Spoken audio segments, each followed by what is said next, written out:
બસ બસ બસ બસ અહીં ઊભી રાખો. વિક્રમ, અમારું ઘર.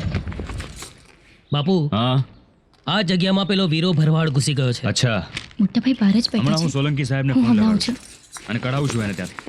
આ જગ્યા જવાનો મોટા દેવાય. ભાઈ, અરે બેન, બેન આમ અચાનક? હા, નવાઈ લાગી ને? બિલકુલ. આ તો શંભુજી છે. તમે અહીં બા બાપુજી બધા જોડે છો. હું તો ત્યાં એકલી ને, એટલે યાદ આવી તો આવી ગઈ. ચાલ, સરસ કામ કર્યું, આવી ગઈ તો હો બેન. રાધા શંભુજીની બેન છે. રાધા, આ શું? અરે આપણા ઘરે આટલી બધી ગાડીઓ હોવા છતાંય તું રિક્ષામાં કેમ આવી? હું આપ સૌને સરપ્રાઈઝ આપવા માંગતી હતી. રાધા બેટા, બાપુજી, કેમ આમ અચાનક? ફોન તો કરવો તો. હા બાપુ, ભણવાનું તો ખૂબ સારું ચાલે છે, પણ ત્યાંના પ્રોફેસર એટલા કડક છે, તમારી જેમ વાલ નથી કરતા. અરે રાધા દીકરા, માં, માં, બેન. રૂપા. અરે રાધા, તું તો બહુ દુબળી પાતળી થઈ ગઈ. બાપુ, આ એ જ રિક્ષાવાળો છે, દિયોદર વાળો વિક્રમ. બંધના એલાન વખતે આણે જ આપણા માણસોને માર્યા હતા.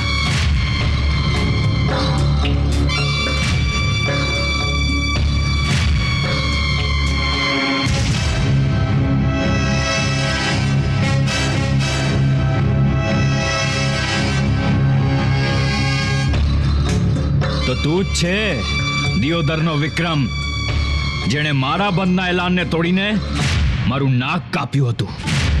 બંધનું એલાન તોડવાનો મારો કોઈ ઈરાદો નહોતો, પણ મારા ગામની એક બેનની હાલત એટલી ગંભીર હતી કે એને શહેરની હોસ્પિટલમાં લઈ ગયા વગર છૂટકો નહોતો.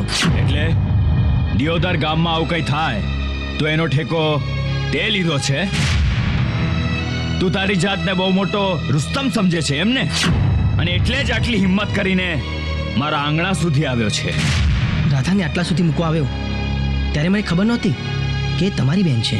ખબર હોત તો તું શું ભડાકા કરી લેત? ચૂંટણીમાં આટલી ભૂંડી રીતે હારી ગયા તો એ ખબર ના પડી કે દિયોદરની માટીમાં કેટલી તાકાત છે. મને હરાવનાર દિયોદરના એક એક જણનો વીણી વીણીને એવો બદલો લઈશ ને કે આવતી 7 પેઢી સુધી દિયોદરનો કોઈ પણ માણસ ખીમાળા ગામની સામે પડવાની હિંમત નહીં કરે.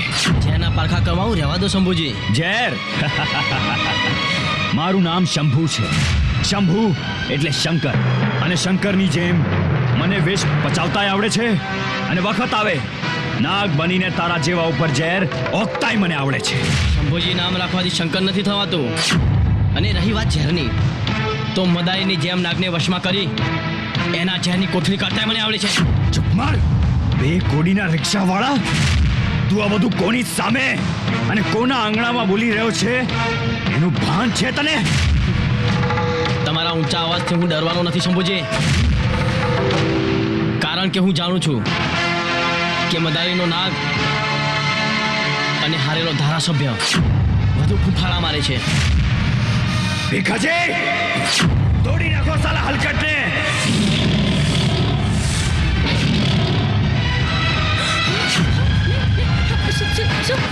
શું થયું મોટા ભાઈ?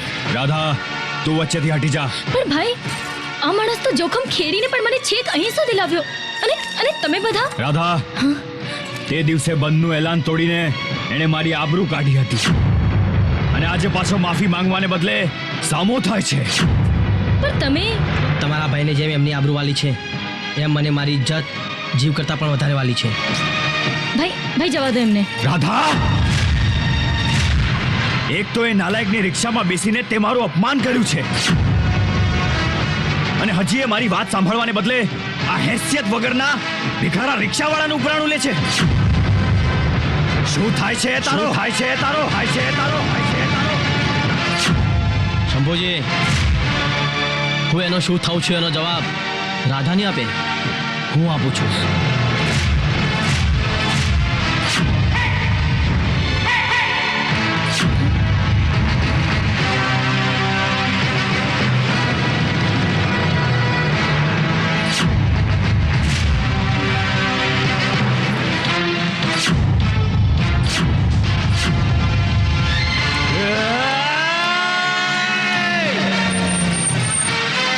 બાપુ, રમતુજી આવ્યા છે. પેલી ફાઇલ આપ. રાધા અંદર જા, અને તને તો હું પછી ગમે ત્યારે જોઈ લઈશ. ચાલ નીકળ અહીંથી.